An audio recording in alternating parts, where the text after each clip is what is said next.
नमस्कार, आप देख रहे हैं सच पत्रिका न्यूज और मैं हूं बालकृष्ण शुक्ला। आप सभी का स्वागत करता हूं आज के बुलेटिन में। आज के बुलेटिन की शुरुआत करते हैं खाद्य विभाग की जांच अभियान से। उसके बाद दिखाएंगे क्षेत्र की तमाम बड़ी खबरें। यदि आप जिले की लोकल खबरें बिना किसी दिखावे के सीधे और साफ तरीके से देखना चाहते हैं तो चैनल को सब्सक्राइब करना बिल्कुल न भूलें। अब नगर परिषद की बेपरवाही से जुड़ी खबर। क्षेत्र में मंगलवार को हुई पहली प्री मानसून बारिश ने नगर परिषद की तैयारियों की कलई खोल दी। करीब 1 घंटे की मूसलाधार बारिश ने शहर की सड़कें, गली मोहल्ले और बाजारों को दरिया में तब्दील कर दिया। जहां एक ओर लोगों को भीषण गर्मी से राहत मिली, वहीं दूसरी ओर यह बारिश आमजन के लिए मुसीबत का सैलाब बन गई। नगर परिषद की लापरवाही और आधे अधूरे विकास कार्यों के कारण शहर की हालत इतनी बिगड़ गई कि दुपहिया वाहन फिसलते रहे, चौपहिया वाहन गड्ढों में फंसे और लोग घरों में कैद होने पर मजबूर हो गए। वर्तमान में चल रहे सिविल लाइन निर्माण कार्य ने हालात और बदतर कर दिए हैं। कई जगह चैम्बर धंस गए हैं और सड़कें खतरनाक दलदल में बदल गई हैं। इधर नगर परिषद द्वारा नालों की सफाई महज खाना पूर्ति बनकर रह गई है। अधिकांश स्थानों पर नालों की समय पर सफाई नहीं की गई, जिससे जल निकासी की कोई व्यवस्था नहीं हो पाई।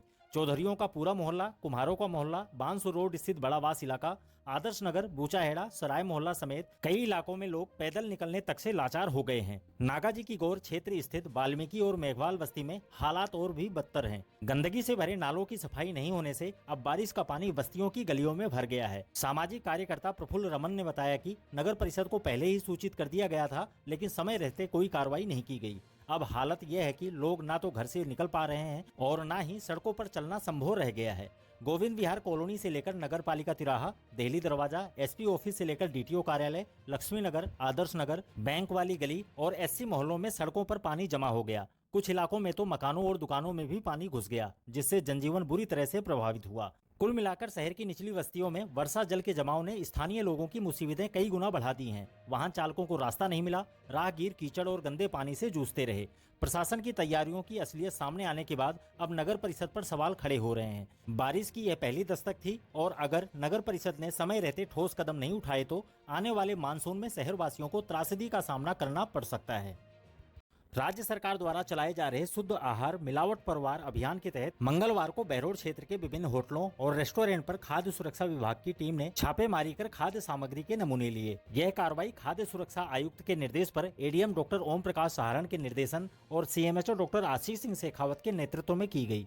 खाद्य सुरक्षा अधिकारी नेहा शर्मा ने बताया कि निरीक्षण के दौरान बहरोड के ताज मोती महल रिसोर्ट से ग्रेवी, न्यू मुस्कान मिडवे से पनीर तथा मनोहर विलास होटल से ग्रेवी के नमूने लिए गए, जिन्हें जांच के लिए जयपुर स्थित राजकीय प्रयोगशाला में भेजा गया है। जांच रिपोर्ट प्राप्त होने के बाद नियमानुसार कार्रवाई की जाएगी। निरीक्षण के दौरान कई होटलों में साफ सफाई की स्थिति बेहद खराब पाई गई, जिस पर टीम ने कड़ी नाराजगी जाहिर करते हुए संचालकों को साफ सफाई बनाए रखने, ढक्कन युक्त डस्टबिन का प्रयोग करने, खाद्य पदार्थों का उचित रख रखाव सुनिश्चित करने और उच्च गुणवत्ता वाली सामग्री के उपयोग के सख्त निर्देश दिए। अधिकारियों ने यह भी स्पष्ट किया कि बिना वैध फूड लाइसेंस के खाद्य वस्तुओं की बिक्री करना कानूनी अपराध है, जिस पर दंडात्मक कार्रवाई तय है। शुद्ध आहार अभियान के तहत जिले में इस प्रकार की कार्रवाई आगे भी जारी रहेगी। अगली खबर अभिरुचि शिविर की। स्काउट गाइड संघ कोटपुतली के तत्वावधान में संचालित ग्रीष्मकालीन कौशल विकास एवं अभिरुचि शिविर में मंगलवार को पूर्व गृह राज्य मंत्री राजेंद्र सिंह यादव ने मुख्य अतिथि के रूप में शिरकत की। स्काउट्स द्वारा गार्ड ऑफ ऑनर तथा स्कार्फ पहनाकर उनका स्वागत किया गया। इस दौरान राजेंद्र सिंह यादव ने कहा कि स्काउटिंग अनुशासन और सेवा का प्रतीक है, जो बच्चों के सर्वांगीण विकास का आधार बनता है। यह जीवन मूल्यों की पाठशाला है, जिससे नेतृत्व, आत्मनिर्भरता और राष्ट्रभक्ति जैसे गुण विकसित होते हैं। शिविर में डांस, सिलाई, mehndi, beautician, harmonium, judo karate जैसे अभिरुचि आधारित गतिविधियां संचालित की जा रही हैं। शिविर संचालक अतुल कुमार आर्य ने बताया कि बच्चों की सहभागिता और सीखने की ललक अनुकरणीय है। कार्यक्रम में मौजूद प्रिंसिपल मनोरमा यादव ने कहा कि ये शिविर केवल कौशल ही नहीं, आत्मविश्वास भी सिखाते हैं। एसीबीओ दयाराम चौरड़िया ने स्काउटिंग को अनुशासन और सेवा भावना का प्रशिक्षण बताया। इस मौके पर रोवर अनमोल गोयल को तमिलनाडु में कोटपुतली का राज्य स्तरीय प्रतिनिधित्व करने पर विशेष सम्मान दिया गया। कार्यक्रम में सभी बच्चों को स्टील वाटर बोतल और फल भेंट किए गए। रामवीर यादव ने कार्यक्रम का संचालन किया, जबकि हर सहाय गुर्जर ने आभार प्रकट किया। अगली खबर राजकीय बीडीएम जिला अस्पताल से। कोटपुतली के राजकीय बीडीएम जिला चिकित्सालय में मरीजों की सुविधा के लिए क्यूआर कोड स्कैनिंग सिस्टम की शुरुआत की गई है। यह व्यवस्था आयुष्मान भारत डिजिटल मिशन के अंतर्गत एबीडीएम कंप्लायंट आभा ऐप के माध्यम से लागू की गई है। अब मरीजों को ओपीडी पर्ची बनवाने के लिए लंबी कतारों में खड़ा नहीं होना पड़ेगा। अस्पताल परिसर में लगे क्यूआर कोड को मोबाइल से स्कैन कर डिजिटल टोकन जनरेट किया जा सकेगा, जिससे मरीज सीधे रजिस्ट्रेशन काउंटर पर जाकर ओपीडी पर्ची प्राप्त कर सकेगा। पीएमओ डॉक्टर चैतन्य रावत ने बताया कि रजिस्ट्रेशन काउंटर पर स्कैन किए गए कोड से पहले से ही मरीज की डिजिटल प्रोफाइल उपलब्ध होगी, जिसके चलते नाम, पता व अन्य जानकारी दोबारा देने की जरूरत नहीं होगी। इससे न केवल समय की बचत होगी बल्कि भीड़ और अव्यवस्था में भी कमी आएगी। विशेष बात यह है कि यदि मरीज के पास अस्पताल के क्यूआर कोड की फोटो है तो वह घर बैठे भी टोकन जनरेट कर सकता है। हालांकि यह टोकन सिर्फ 1 घंटे तक ही वैध होगा।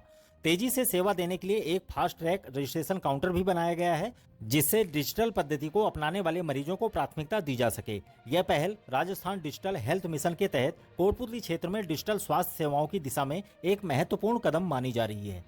अगली खबर मेघवाल समाज की।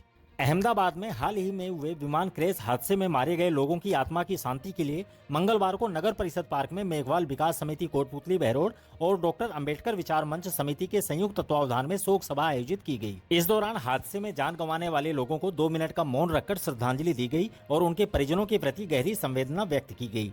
समिति के जिला अध्यक्ष एडवोकेट सुबे सिंह मोरोडिया ने कहा कि मेघवाल विकास समिति हर दुख की घड़ी में देश और समाज के साथ खड़ी है। मंच के अध्यक्ष जगदीश मेघवाल ने सरकार से अपील की है कि ऐसे हादसों से बचने के लिए आवश्यक तकनीकी और सुरक्षात्मक उपाय सुनिश्चित किए जाएं।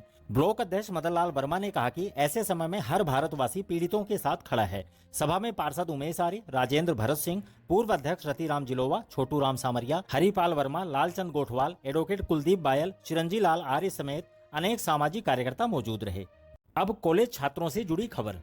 कोटपुतली के राजकीय एलबीएस पीजी कॉलेज समेत अन्य सरकारी कॉलेजों में स्नातक प्रथम सेमेस्टर में प्रवेश के लिए ऑनलाइन आवेदन की अंतिम तिथि बढ़ा दी गई है। अब छात्र छात्राएं 20 जून शुक्रवार तक आवेदन कर सकते हैं। प्रिंसिपल डॉक्टर आरके सिंह ने बताया कि यह संपूर्ण प्रवेश प्रक्रिया ऑनलाइन संचालित की जा रही है, जिसके लिए विद्यार्थियों को महाविद्यालय में उपस्थित होने की जरूरत नहीं है। विद्यार्थी खुद या ई मित्र के माध्यम से आवेदन कर सकते हैं। नोडल अधिकारी देशराज यादव ने बताया कि आवेदन के समय छात्रों को टीसी, सीसी और मूल अंक तालिका की जरूरत नहीं होगी, क्योंकि विद्यार्थी का डेटा सीधे बोर्ड से लिंक किया गया है। केवल आधार कार्ड और रोल नंबर की मदद से आवेदन संभव है। ओबीसी, एमबीसी या ईडब्ल्यूएस वर्ग के विद्यार्थियों के लिए जाति प्रमाण पत्र 4 जून 2022 के बाद का मान्य होगा, जबकि पुराना प्रमाण पत्र होने पर उन्हें जी शेड्यूल अपलोड करना होगा। महाविद्यालय स्तर पर प्राप्त आवेदनों का सत्यापन 21 जून शनिवार तक किया जाएगा। इसके बाद 23 जून को वरीयता सूची और प्रतीक्षा सूची जारी की जाएगी। चयनित विद्यार्थियों को 26 जून तक ऑनलाइन शुल्क जमा करवाकर महाविद्यालय में दस्तावेज सत्यापन करवाना होगा। प्रवेशित विद्यार्थियों की अंतिम सूची 28 जून को प्रकाशित की जाएगी। महाविद्यालय प्रशासन ने विद्यार्थियों से समय पर आवेदन पूर्ण कर सभी अनिवार्य दस्तावेजों की स्कैन प्रतियां अपलोड करने की अपील की है। अब मंत्री के दौरे से जुड़ी खबर। प्रदेश के ऊर्जा राज्य मंत्री हीरालाल नागर बुधवार को जिले के दौरे पर रहेंगे। प्रस्तावित कार्यक्रम के अनुसार नागर बुधवार को शाम 5 बजे कोटपुतली पहुंचेंगे और कलेक्ट्रेट सभागार में वंदे गंगा जल संरक्षण जन अभियान के संबंध में समीक्षा बैठक लेंगे। इसके पश्चात वे शाम 5:30 बजे जनप्रतिनिधियों और विद्युत निगम के अधिकारियों के साथ भी समीक्षा बैठक करेंगे। और अंत में एक सूचना। योग दिवस से पूर्व आर्य समाज कोटपुतली द्वारा 18 और 19 जून को योग एवं आयुर्वेद पर आधारित विशेष क्लासें लगाई जाएंगी। यह कार्यक्रम आचार्य दिव्य प्रकाश हरिद्वार के सानिध्य में संपन्न होंगे। पहला सत्र 18 जून को रात्रि 8:30 बजे श्री राम मंदिर लक्ष्मीनगर में, जबकि दूसरा सत्र 19 जून को प्रातः 5 बजे सत्यम गार्डन में आयोजित किया जाएगा। समाज के मंत्री रमेश कुमार आर्य ने बताया कि इन सत्रों में कई विषयों पर विस्तार से जानकारी दी जाएगी। अगर आपको हमारी खबरें जरूरी और सटीक लगी हो तो एक लाइक जरूर करें। आपका एक लाइक हमें और बेहतर काम करने की ताकत देता है। यदि आप चाहते हैं सबसे तेज, सच और सटीक खबरें तो चैनल को सब्सक्राइब भी जरूर करें। दोबारा मिलते हैं इसी तरह की दूसरी ताजा खबरों के साथ। नमस्कार।